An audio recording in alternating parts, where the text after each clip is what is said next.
three, and welcome back to Sullivan's Backstage Pass. I'm here with Al. Al, I can't thank you enough for being here today.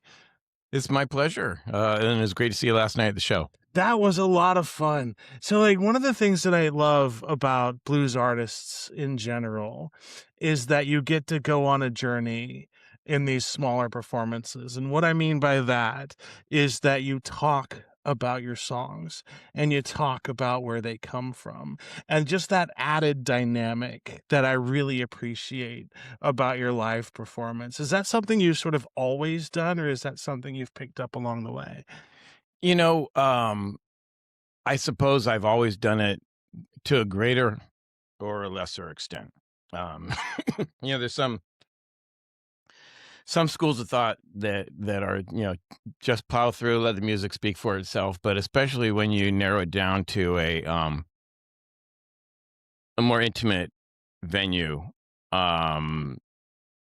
it warrants what some people call patter, between the songs, where you actually talk to the audience. Because really, when you're going to a solo show, there's a certain aspect of it. Yes, there's the music, and then there's also the connection with the artist that the intimacy of a small venue and a solo performance affords.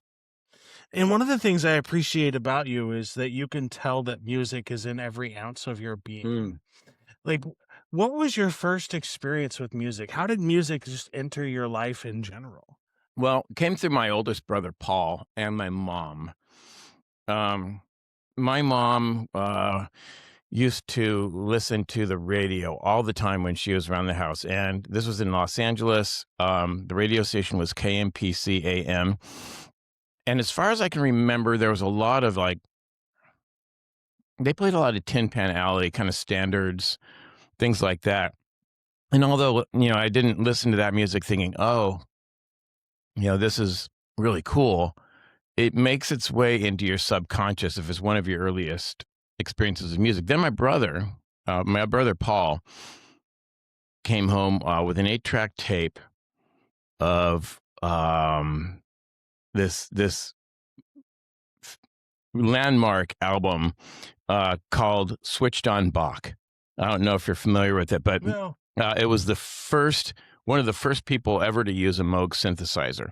And this guy, Walter Carlos, who ended up actually transitioning to Wendy Carlos later on, he did I think most of the Brandenburg concertos and a bunch of Bach completely on Moog synthesizer. And that just took over my brain. It just sounded so cool. And I had never heard, Bach to an orchestra before. And to me, Bach was, the synth music. And then my brother came home with Emerson, Lake and Palmer. Yeah. And then my another brother came home with Black Sabbath. And so we had this little wet bar, and in the corner of it we had the turntable. And I forget where the speakers even were, but we'd put on these records, and I would just huddle up and listen to this music. And especially when you think about the Switched on Bach and the Emerson, Lake and Palmer, that's what the podcaster Rick Beato calls high content music. It means there's a lot going on harmonically, melodically, from an arrangement standpoint, orchestrationally.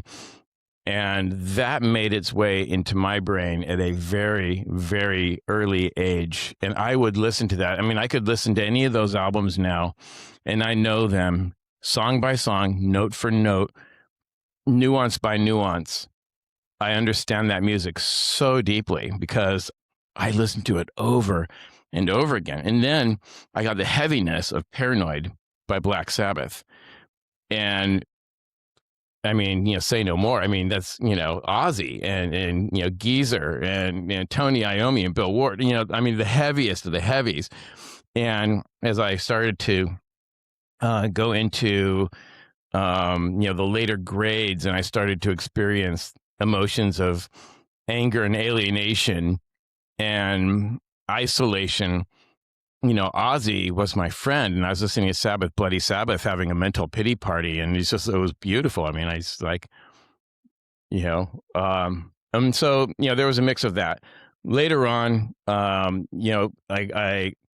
the rest of the classic rock and also the 70s kind of hit radio stuff really made its way into my brain too, because, I have lots of brothers and sisters and everyone was listening to music. That's fascinating to me, and because, like, yeah, if you look contrast that with my story, right? Like, music was just not in my household, and I didn't get introduced to music until I was almost 17 years old. Wow. Yeah. What kind of household was it, if you don't mind me asking? It was a broken home. Yeah. Yeah, my dad worked a job that was like 70 hours a week, and my mom passed when I was 10. Wow. And so it was just one of those, we lived out in the country too. And so it was just, there was no access. Like, we Right. were too far away for radio stations. We were too far away for like TV stations on there. So we just like grew up so almost like in isolation. And then when I finally got my first paycheck, for some reason, I decided to buy a CD player and Nice. got my first CD album. I got Metallica Black just because of the album cover, Mm-hmm. and I hated it. And I'm sorry, I've told this podcast, so I've told this story so many times, but I hated it the first 4 times I listened to it. And then it was the 5th time that I listened to it that I finally understood it. Because when you don't understand that the emotion they're trying to convey is this uncomfortable, like, just raw, gritty, like, Yeah. anger emotion, like, "Oh, I get it. You're supposed to feel this way when you hear these words and you hear this music." Yeah. And that's what changed the game for me entirely. And I went seeking for other kinds of music because, like, if I'm supposed to feel angsty and angry, is there music out there that makes you feel happy? Is there music Mm. out there that makes you feel like or embrace sadness? And the more I went down to music, the more I realized that music is a platform to experience emotion. 100%. And it's fascinating that in no other realm in our society where one instrument, which is music, that really brings people together Truly because does. uniformly we all experience emotions. Yeah. So what prompted you to pick up the guitar for the first time? It was laying around the house. My oldest brother, Paul, the guy who came home with the switched on Bach and the ELP, he was like, I guess in high school or early college years, he was dabbled in luthiery. He built guitars, and I imagine he might have collected a few instruments or something just to bang around on. And we had this old parlor sized steel string guitar with a slotted headstock, and I would look in the sound hole, and I still remember it. And I think the guitar still exists, and I long to get my hands on it again and get it fixed up. But it must have been from Italy, because the label inside said had some name that said Chitarra e Mandolini, which means like guitars and mandolins, and so it's like some company that makes guitars and mandolins. And that's the first guitar that I started to experiment with. And there was also a big piano nearby, and I played on that, banged on that, like, when you do when you have a piano in the house. Yeah. And so did you, at a point, did you sort of get any lessons, or was everything that you sort of have self-taught? A mix. There was a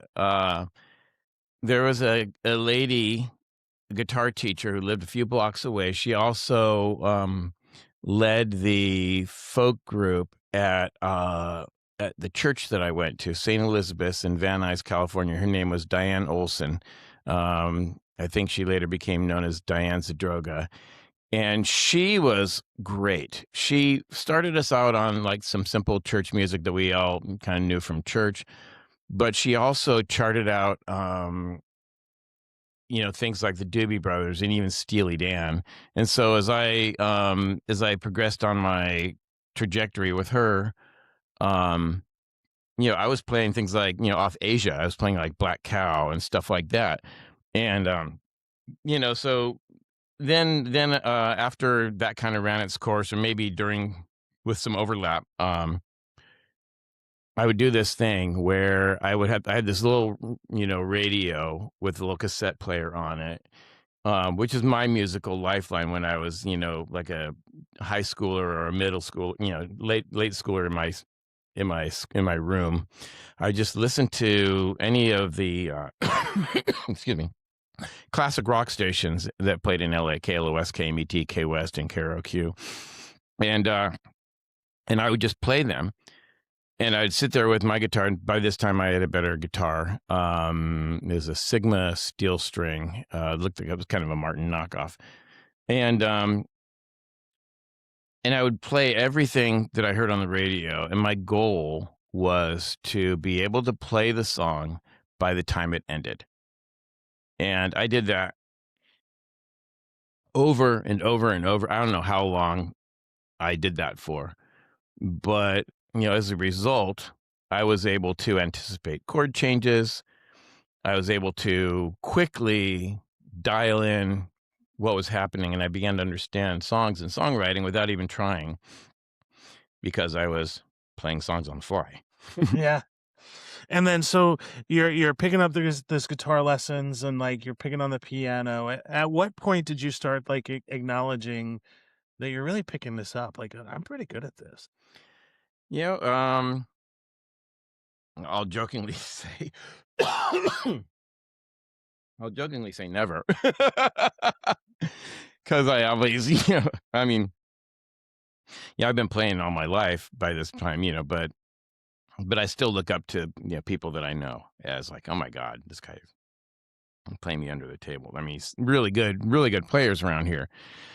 And for me, like when I go to like a blues jam or something, I know that my solo chops are not what, say, a Gaddis Kavina or Jason Thomas, what theirs are. But I'll just go in with all the freaking attitude that I can, and I'll just play what I can with attitude.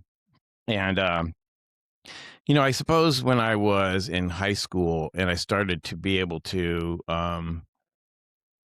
play Neil Young, the way that you play Neil Young with a percussive kind of approach to the acoustic guitar, when I was able to mimic that, and when I was able to start picking out some of like the runs and things like that no one had taught me, that I was able to play Needle in the Damage Done, to perfection, and I thought, hey, I can make it sound like these guys, and at that point I kind of knew that okay, I play guitar, And do you remember your first performance? I do. It was at the Crespi High School Hootenanny in 1981, and I played.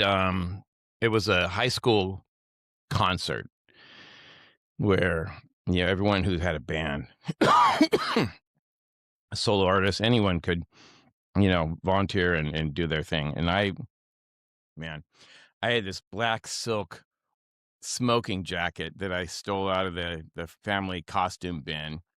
And, I tried to look every bit the 70s, rock star. And I played, what did I play? Played, I want to say I played Blackbird maybe by the Beatles. And I probably played Old Man and maybe either Sugar Mountain or Needle in the Damage Done. Probably Sugar Mountain.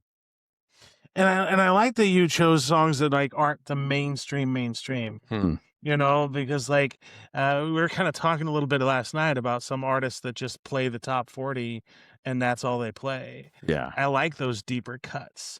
And like even like when you were talking about the one you were playing last night from BB King, Yeah. it's not his most popular, Not at all. but boy, is it an amazing song, Isn't it? that a lot of people may not even experience or even know about. And that I appreciate that you do that. Is there intention behind that? I would say that the intention behind it is sorry about that. No, let's do that so that you don't have to stress. Sure. I'd say the intention behind it is attraction. mostly like, do I like this song? Does it speak to me? Um, is it fun to play? I would say that Chains and Things by BB King. One of the things I love about that song is it is painfully relevant today. I woke up this morning after one of those crazy dreams, and nothing has gone right this morning. The whole world is wrong, it seems. And how many of us wake up, we look at our phone, we see what's in the news, we see shit falling apart everywhere, things that we took for granted. And finding, songs that are that eloquently express the, the feelings of the day, and this came out, I don't know when he recorded that song. It's probably in the 70s, when not as nearly as much shit was going down as is now. Yeah. Yeah. And so one of the things that I love to talk to artists about is the whole philosophy behind the live performance, right? Yeah. And what I mean by that is as a performer, what is it about being on stage that keeps you coming back, right? Because music is a passion project. For a lot of 100%. people, it's not their main career, Yeah. but yet you keep coming up on stage and Hmm. performing for the love of music. What is it about that live performance that keeps you pushing on and doing what you do so well? I think it's kind of like a risk reward proposition in a sense. Like you have every once in a while everything comes together and it's like a religious experience, where there's this feedback loop between you and the audience and you're able to transmit something um that is not you, that is bigger than you. Um and it comes back to you and people are like, "Whoa, that was awesome," and just knowing that I helped to facilitate that, you know, um, keeps me coming back. I mean, I to a lesser degree, sometimes that you get varying degrees of that at any performance. Um, and the truth is, I mean, I love making music. I think music is designed to be performed and shared. Um, I always have the goal or the fantasy for better or for worse, for true or false, that every song I write is going to connect with somebody. And that, like that song is a signal flare, that, hey, you're not alone. Yeah, and then there are a lot of songs that people have as their go-to, right? Right? Like if I'm grieving and I want to process this grief and I want a song, I know what song to pick. Like I have a song for that. What song do you put? Uh, What's yours? I'll tell you mine. it depends. So, for example, like there's a song I go to if it's an extremely emotional day and somebody has done something that I don't understand. Yeah. I listen to "I Forgive You" by Sia Mm. because the whole crux of the song is "I forgive you because you don't know what you did to me." Mm. And so, even though I'm in it and I'm experiencing and I'm hurting right now, I can still have the capacity to forgive you because it's very likely you didn't even know you were hurting me at the Wow. time. I love that. Yeah, how about yourself? There's a couple. Jane Siberry uh, has a song that I used to cover, and I even have it on my YouTube channel, where I played it. What is it even called? The name is escaping me right now, but it's on her "When I Was a Boy" album. "Love Is Everything." That's what it's called. It's called "Love Is Everything." And sometimes I will listen to "'Cause We've Ended as Lovers" by Jeff Beck, which is one of the most emotional guitar performances you'll ever hear. And both of them have such uh sense of loss and a little bit of hope in them too. Yeah, yeah. And because like one of the things about my autism is I have an inability to express emotions, but there's always a song for that.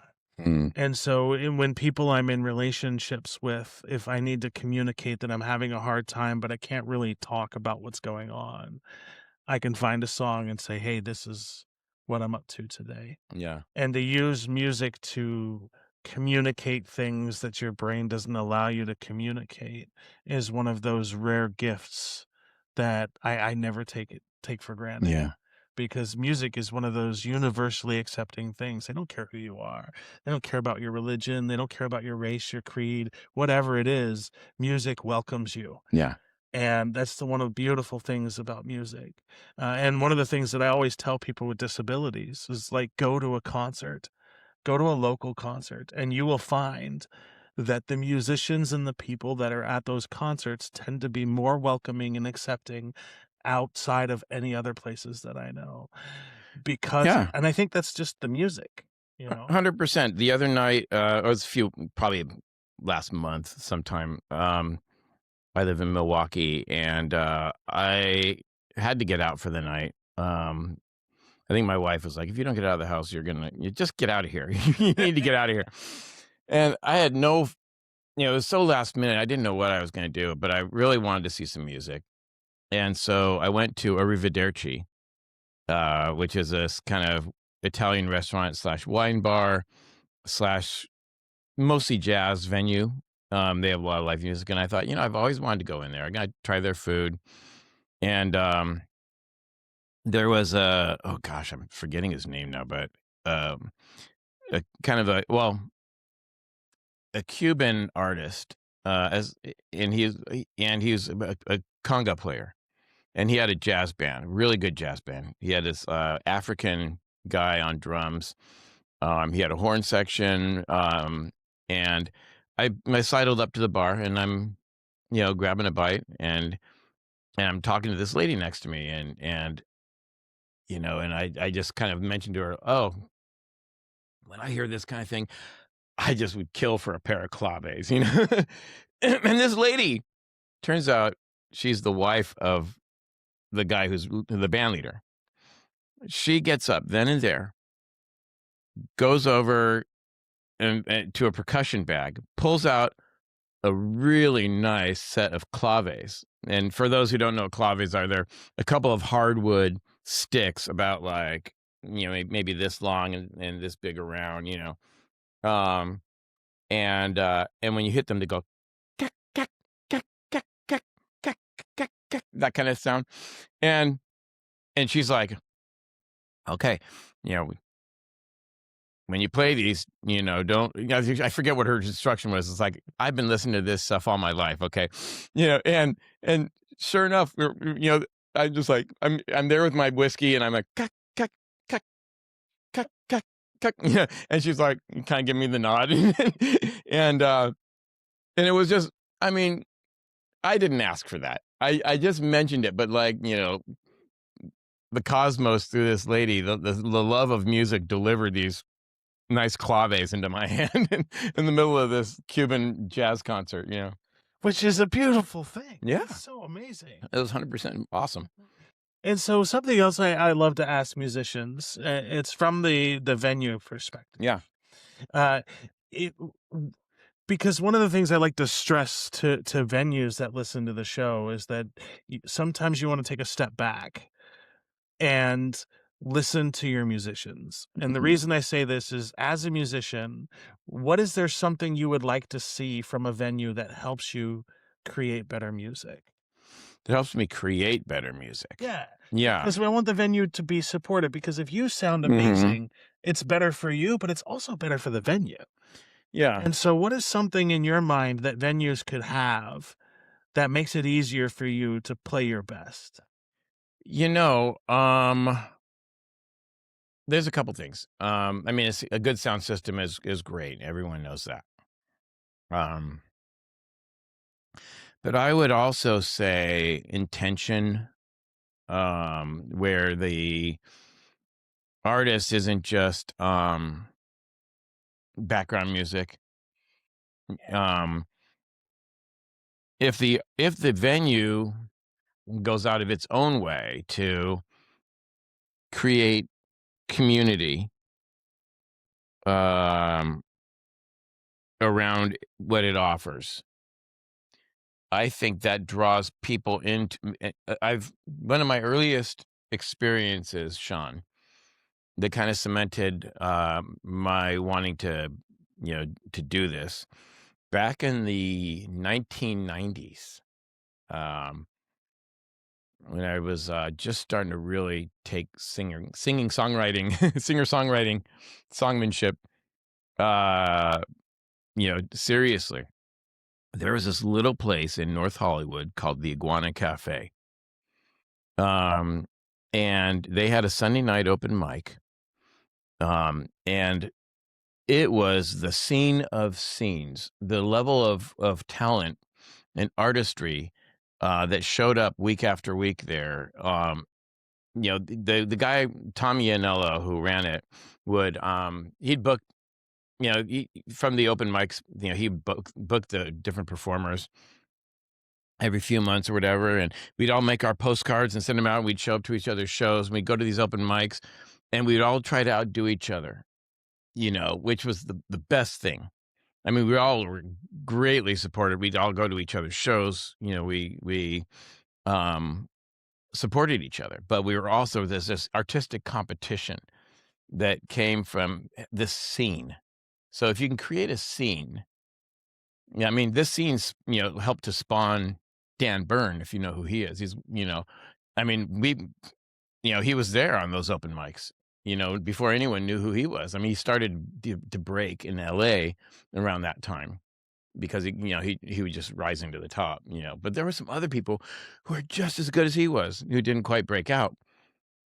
And there's this guy Tom Winslow. I don't know whatever happened to him, but he was he was in his 50s. He looked like this model surfer guy. You had no idea how old he was, but he sounded like he looked like a model. And he played like sort of flamenco guitar. He was a hell of a songwriter. He had a voice that was like kind of a cross between like Sting and Peter Gabriel. And the guy was just like a god among men. He was so good. And just being able to be around that talent that was created by a scene. I mean, he never left that scene, but that scene, where he gathered, and he didn't have it was a bookstore with a coffee machine, and we all called it a coffee house, but it had a stage. It had a real stage. And you put a stage up, there's something for you. If you have a stage, an actual elevated stage, symbolically, that elevates the performer. If you put them in a corner, if they're ground level, nothing wrong with that. We all play rooms like that.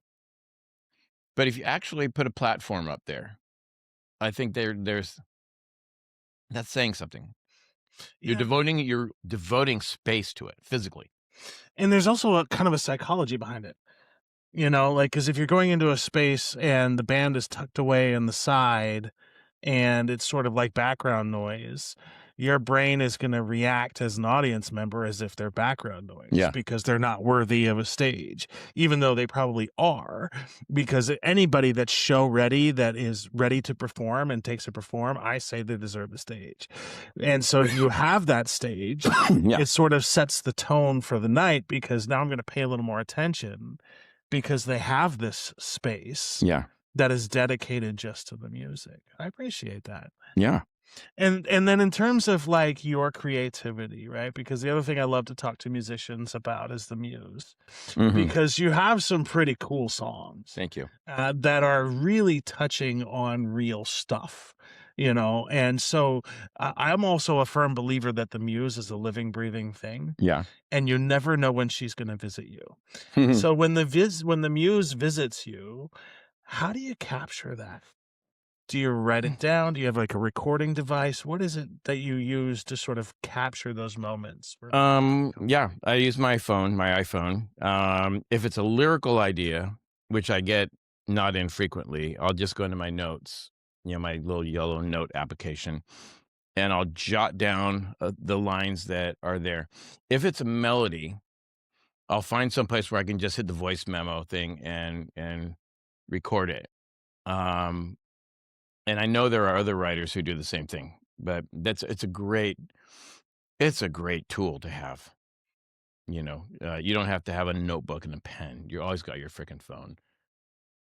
And then in terms of, like, when the music comes to you, does it technically come to you as a melody first, and then you sort of have the lyrics, or have there been times where, like, "Oh, this lyric is just" like, how does music sort of come to you? Yeah, it's not one of those all it's not one way with me.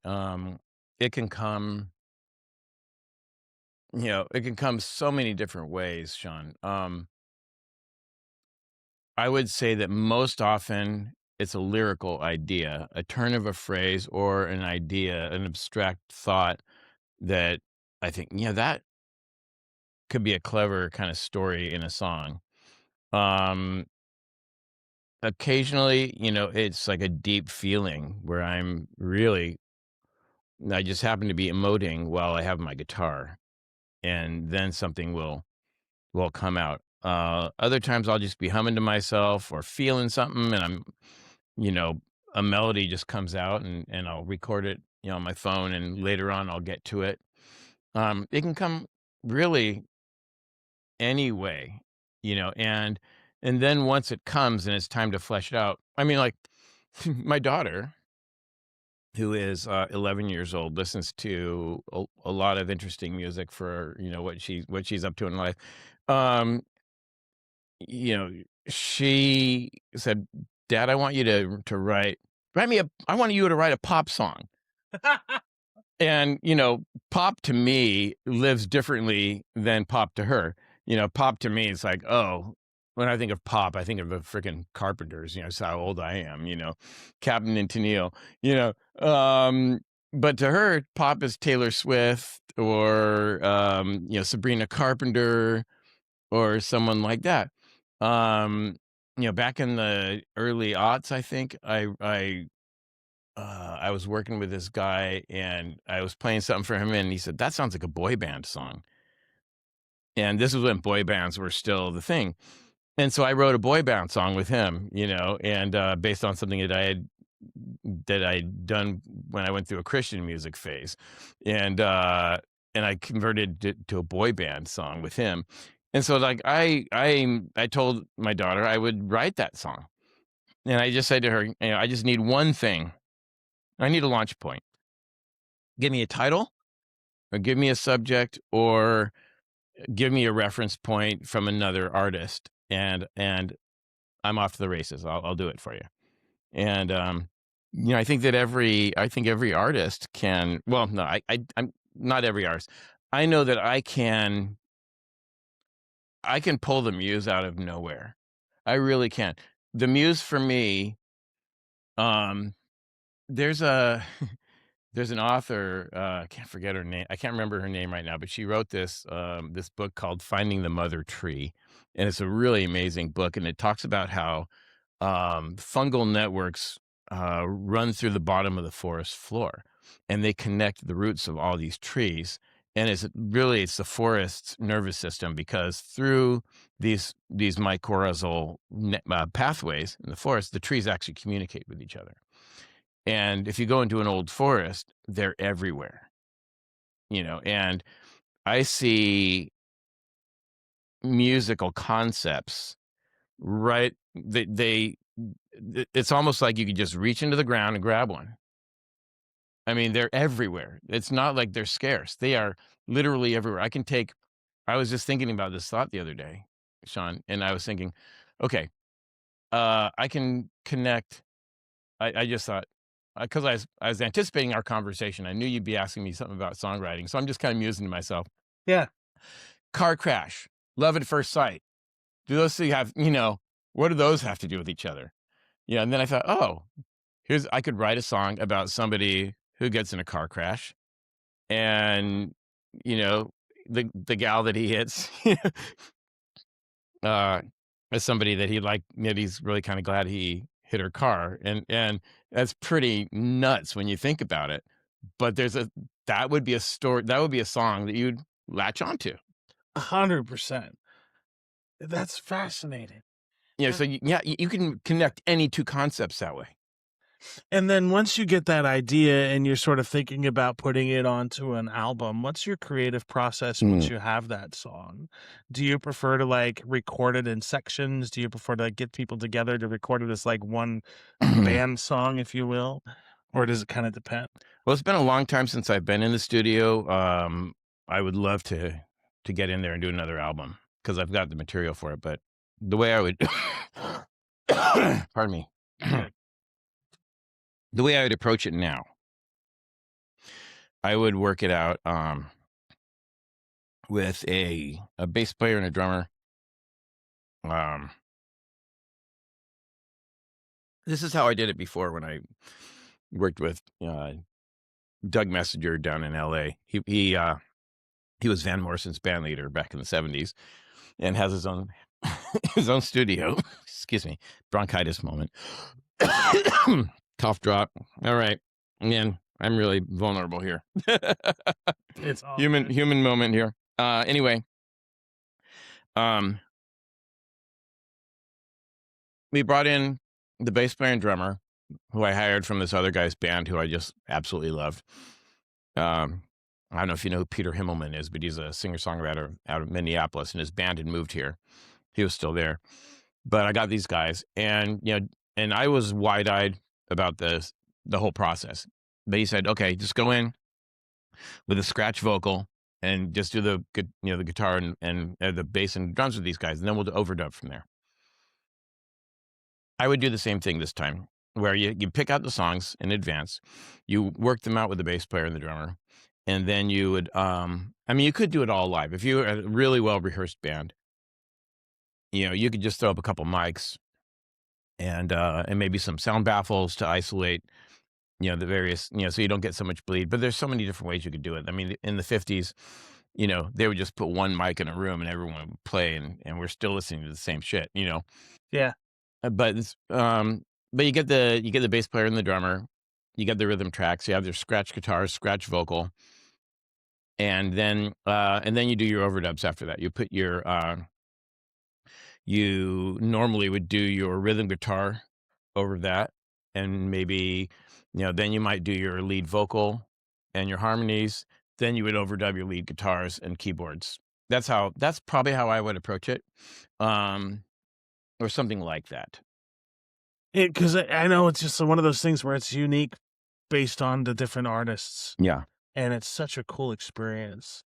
I love the studio. What did it feel like after you were able to complete your first album? Oh my God.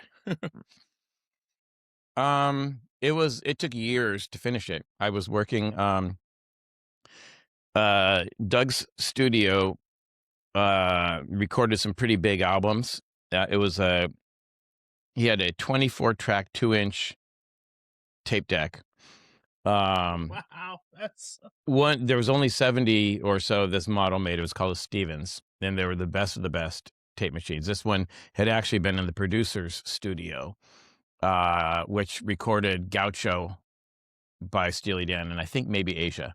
So this is the very machine that recorded, Gaucho by Steely Dan, which is like an epic recording, right? epic. And so, he had he had one of the best sounding studios in LA, but he was a small room, and he just had an affinity for me. He was right around the corner from the Iguana Cafe. And so I kind of knew him from that scene. Here again, creating a scene, and so I'd go on off hours, and there was a hiatus where he needed to book more acts and I couldn't get in there. And then when I got finally came up with some more money and I could pay him more, I got in there and finished the album. And when we did, oh my God, it was amazing, because this music had a few years actually to marinate. I was listening to the rhythm tracks in my car on a cassette deck, and all the sonic ideas would percolate in my head for a couple of years, Shawn. and then I had the luxury to go in late at night, or late in the evening or whatever, when he didn't have anything else booked, And he also borrowed some gear from Rob Schnapf and Tom Rothrock, who recorded Beck's first album, and they have, you know, these guys, Rob Schnapf and Tom Rothrock, are still at it. They record a lot of stuff, but they had all this amazing gear that they just lent to Doug because they liked him on my behalf. And so I had all this awesome gear to make my first album, and it was all analog, no digital. So that meant you do a vocal track, and if you screwed it up,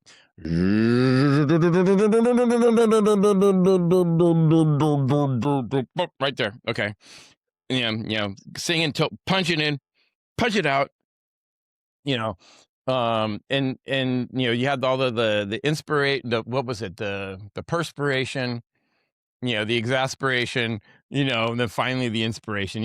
And that's why these albums cost so much to make, because, you had to, you couldn't just, you didn't have endless tracks. You had 24, a good 8 of them were the drums, or maybe 10. And so that leaves you, 12 or so, Interesting. And you have, so, maybe you had 3 that you could give to the lead guitar. And then you would bounce between the different takes to get the solo that you want. You have your lead vocal, you have your background vocals, and it was all. I mean, I know this is a rabbit hole that we're going down, but getting to make an album the old-fashioned way was one of the greatest experiences of my life. And then the next one I did was digital. So I've had both experiences, but that analog experience is just, and the mics and shit that he had, the amps and guitars that he had, just epic. That's gotta be a cool experience. And just like the idea that you came out on the same sort of equipment that those other bands used. Yes. Like, what an honor and a privilege. Oh my God, yeah.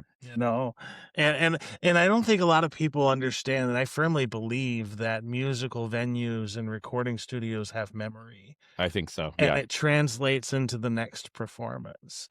And so I do find that once you have that precious gem where a bunch of artists have come through, I couldn't help but feel like this strange connection that you don't feel elsewhere. Yeah, I used to work with a guy who was a psychic, or at least, or a medium, he called himself. And he was able to hold an old object, and tell you about the people who had owned it. Because he could read the energy from this object. And I had no reason to disbelieve him. I mean, he seemed, Yeah. And I think that, to your point, I think rooms and instruments, have the same mojo. Yeah. They hold the energy on someone. And it doesn't mean that you can walk into a storied room and you're going to have a storied performance. It doesn't mean that at all. But at the same time, though, if you don't pay homage and respect to the people that were there before you, I think you're bound to have a terrible performance. And I think both are true. Like, you're not guaranteed to have an amazing performance. However, if you come into a hallowed space and don't give it some level of reverence, it's going to impact the final product. Well, it certainly serves the person doing the performing. Yeah. To acknowledge that. I don't know if energetically the venue is going to attack you for not acknowledging it, but it's like, this damn mic won't work. The cables are all wrong. I mean, maybe actually that does happen, but I don't know. I know I couldn't connect it to that particular thing, but there are times when you go into a studio or a live venue and shit just doesn't work. Oh God, I know. There's been 3 podcasts that I have recorded that were phenomenal, but the audio didn't work.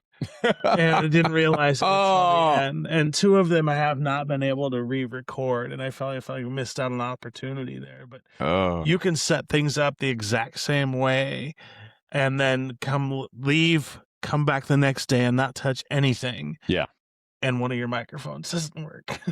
Like, and then the God, next time it why? works back again. Why, Jesus? Why? Uh, but another thing that I'm curious about, because like when you're talking about like bringing in another guitar player or bringing in a drummer or a bass player, how important is it that the musicians get along when you're recording an album?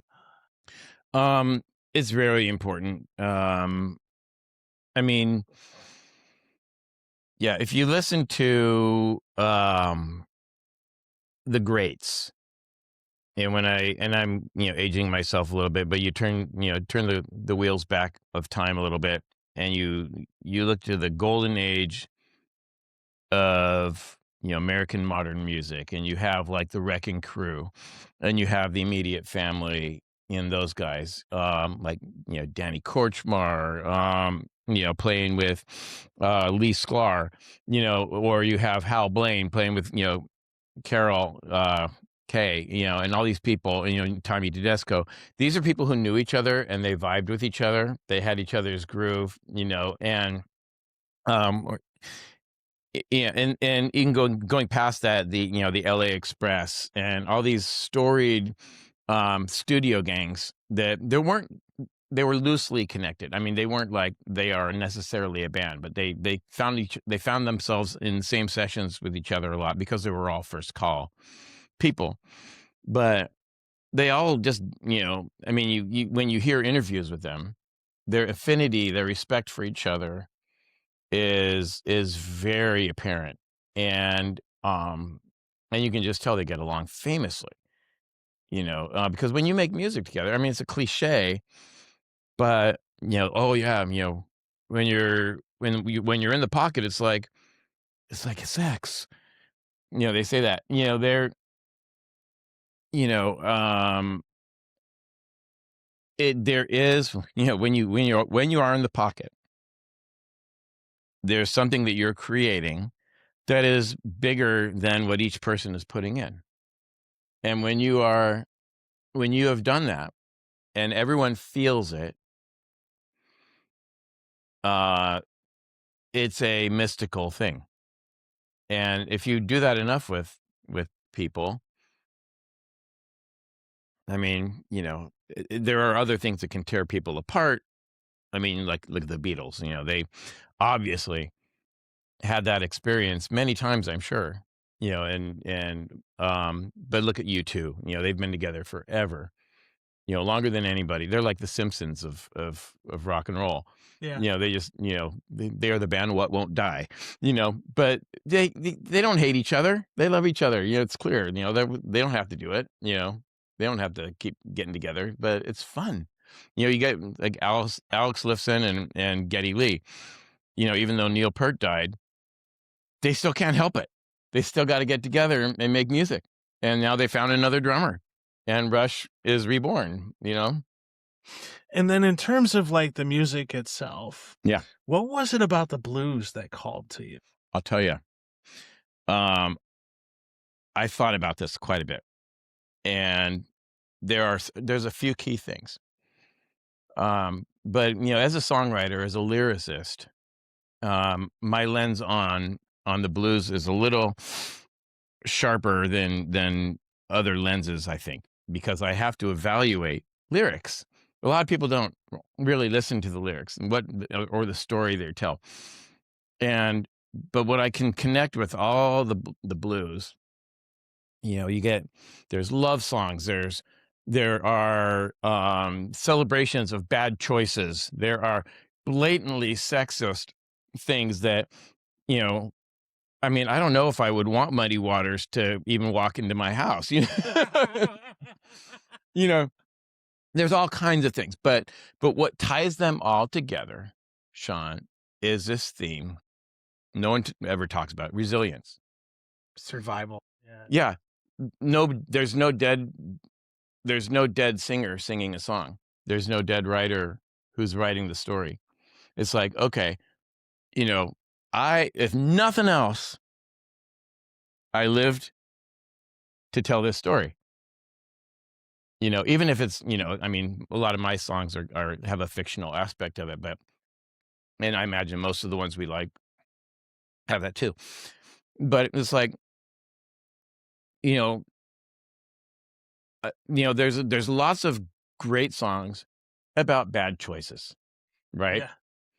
Yeah. Almost any song in the blues involves a bad choice, and it gives you permission to love yourself through your own bad choices, right? Yeah, because sometimes in life, even if you think it's the best choice for you at the time, it ultimately ends up to be an unexpectedly bad choice. And the part of it I love about the blues is that they don't wallow in that.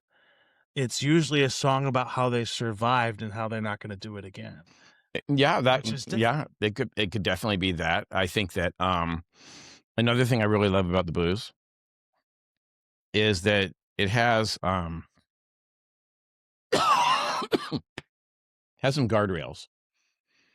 You know, Brian Eno, who is not a blues musician, one of the things that he says or has said or is credited to have said, and I don't even know the quote, but I'm paraphrasing it. But it's the thing's limitations that makes it cool. Like that funky keyboard that only makes one sound, you know, Yeah. but it's cool because it's that thing. If you're writing a blues, I mean, if you're writing a song and you're not tethered, you could go in lots of directions and you've got infinite choices, but you're not going to write as many songs usually without some guardrails. Okay. So if it's blues, okay, what is a blues? Okay. It's like, you know, if you're looking it up in a textbook, it's going to talk about like a 1-4-5 progression with a turnaround and a certain number of bars, whether it's 12 or 8 or 16 or whatever. There's different formats. There's shuffles. You know, there's different parameters, and there's also scales, musical scales. You don't do a lot of tonics. You do like pentatonics. You do blue notes, and you put all these things together with with some thematic content usually. Then and a lot of it comes from like gospel music as well. And there's certain instruments that give it and sounds that make something bluesy. And some people can get bored with that, but I'm gonna tell you, it's also, you know, and I think Timmer said this in his podcast uh, as well. Is that it's one of the hardest things to do. You know, because you have to stay in a particular. It asks something of you to keep something fresh, to contribute something to it that is, like how this road has been trod so many times. How are your footsteps going to be distinguishable within this path? And that is a challenge. You got to find your own voice in it, but your voice has to be something bluesy, and that's something that you have to kind of feel into. Um, and you can't really fake it. Um, Yeah. and so and another thing I love about the blues, Shawn, is that it is a form that is designed to be performed and enjoyed live. There is a transmission that happens in the blues. When you are watching an artist do a particular solo, and you can feel the feels that come out of that. Um, when it's a really great one, as opposed to a really good one, there is something that can be, just like, oh my God.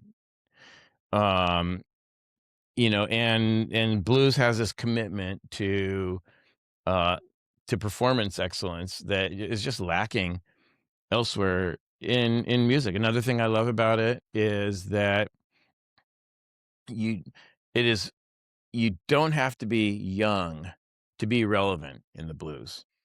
Most, jazz and blues and, maybe some other forms, maybe folk, but, in terms of something that is loud and fuzzy and moves your chest, It moves your hips. The blues doesn't care if you're 60, 70, or 20. And you get guys like Curtis Salgado. I don't know how old that dude is, but he's still hot shit, you know? And I feel young next to him, you know? Right. But I also feel old next to him because like the guy's freaking, I mean, these dudes are just like, holy shit, where do you get your energy? You're like Mick fucking Jagger, you know? you know, Yeah, and one of the things that I find about the blues that just keeps calling me is the fact that you feel it, yeah, and the part that I also love about the blues is that you can tell that there's a sense of community there 100%. I was just where thinking that too. like I can't think of any other genres of music where you show up to a show with Johnny Wheels and Johnny goes, "Ow, get up on stage and do Right. a solo with me right now." Right. And that's just something like you won't find in a lot of places, but just about every blues show that I go to, you have an unexpected twist that you weren't expecting. Yeah. That is just like, oh, that is so, yeah. Yeah. And you also have this jam session culture where, and it is I think Chad Rupp, there it lacks gatekeepers. Yeah, You know, it's very open access. Anyone there's like the cost of entry is your daring, you know, yeah.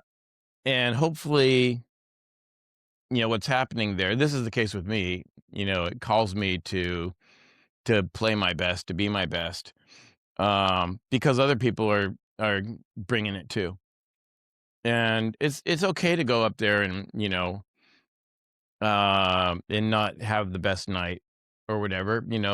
People get that and they don't hold it against you.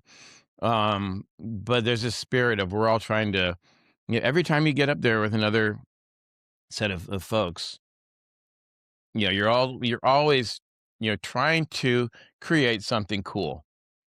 There's this team effort, you're assembling a team of musicians or a band, and maybe y'all know the song, but we're all going to try and do it as best we can.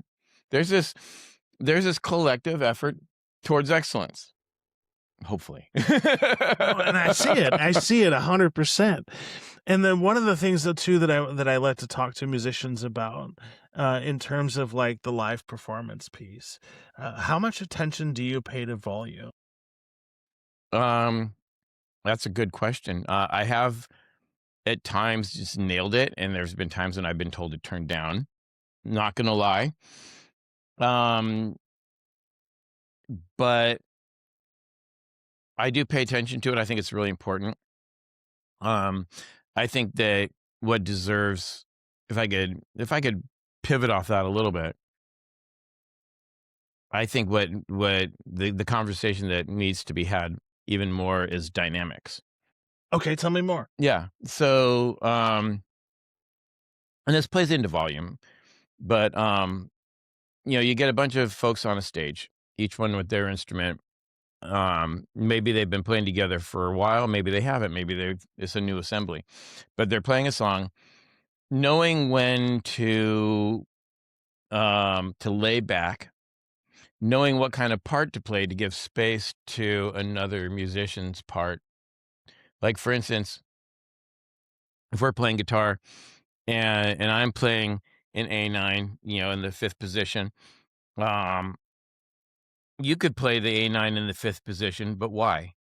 It's just going to make that one A A9 in the fifth position louder than one guitar. It's going to be twice as loud. And it's also not going to, instead, you play something like in the 12th position, a higher register, or you play a little common tone, tuk, tuk, tuk, tuk, tuk, tuk, tuk, tuk, tuk, tuk, and the other guy's going, and so rather than two people just going, dun, dun, dun, dun. You get that's how you get the sound. You pick different parts of the register from what the other guitar players are doing. If you're a keyboard player, you remember that there's already a bass player. You don't have to play the bass notes. You play up on the top of the keys. And then you have a singer. You keep out of their register. You make room for them. You don't play, you don't walk on them. You let them shine. When they're singing, you lay back. And then when they back out and the solos come, when it's so and so solo, give them room, give them space, let them shine. And so there is a certain politeness um and deference that happens in a good band.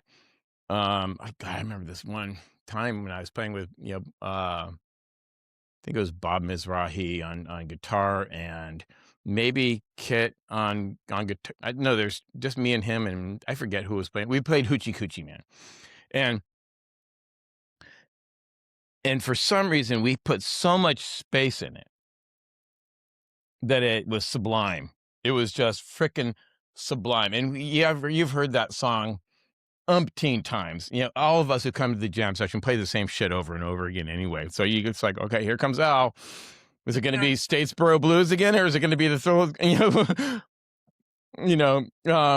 We bring this stuff, and how do we make it fresh every time? And by bringing space to it, negative space, it allows the featured instrument to actually be noticed in a way. And sometimes it's the singer. Sometimes you just don't play it anything. You don't. It's not written that any instrument has to be playing it every time. I mean, usually the drummer and the bass player are holding it down throughout, but not always. Or maybe that drummer brings it real down, and he's just doing the bass drum. There's some, and this is, outside of these extreme dynamics usually don't come to play in a jam session, but it does come to play in a band, in a live performance or a studio performance. To make a song interesting, you play with dynamics. Bring it down, bring it down, bring it up, bring it up. That's exciting. That shit makes your skin tingle. And makes you move your hips and move your feet. When the dynamic kicks in. Sometimes I cannot stop my body from moving. Yeah. When there are good dynamics. And the one that comes to mind was this concert recently with Johnny Wheels, and it was at the Headliners Club. And I'll never forget, because it was not only was he using dynamics, that's a pretty good venue Yeah. as well. And so when he took a moment to quiet the entire band down and pause for like 2 or 3 seconds, Yeah. it was a different journey musically, because it gave the brain time to pause and reset Yeah. and go, what's coming next? And so it's like those little surprises when you use dynamics that just take it to the next level, because like, oh, I didn't see that coming. Yeah. And like, oh, that's awesome. And it's those little gems that I think that blues in particular has the space for. Yeah. I love that. And we've been at this for well over an hour. Okay. Oh my goodness. So I Time guess flies. the last question that I would have to sort of wrap this thing up is, where can people find your music? Because you are good, my friend. Thank you very much, Yeah. Shawn. Yeah. And so are you. Thank you. The best place to find me online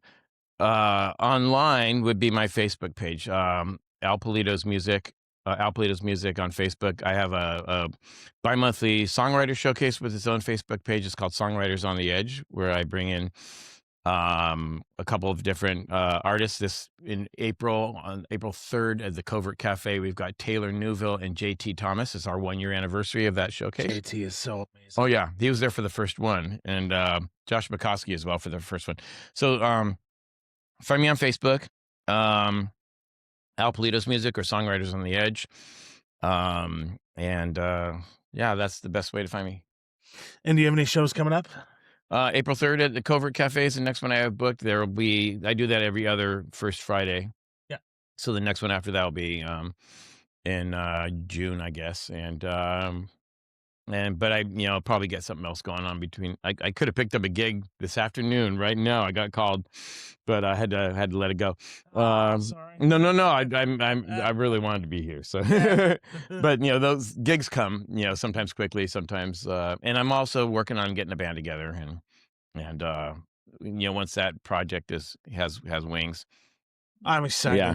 I'm excited. And let me tell you, folks, go check him out if you have an opportunity. It's quite the journey because it's not just a concert, it's a concert along with the reasoning behind it, right? Because we get to find out the why. And like the song you closed out on was one that I was just like geeking out on because it's so clever. Because like you have that point in there where you're like hitting that note and then there's that long pause of silence before you dig into that game. What song is that again? Was it the close of the first set or the second set? The second set. I think I ended with Gone, Yes. about my mother being dead. Yeah. Yeah. Yeah.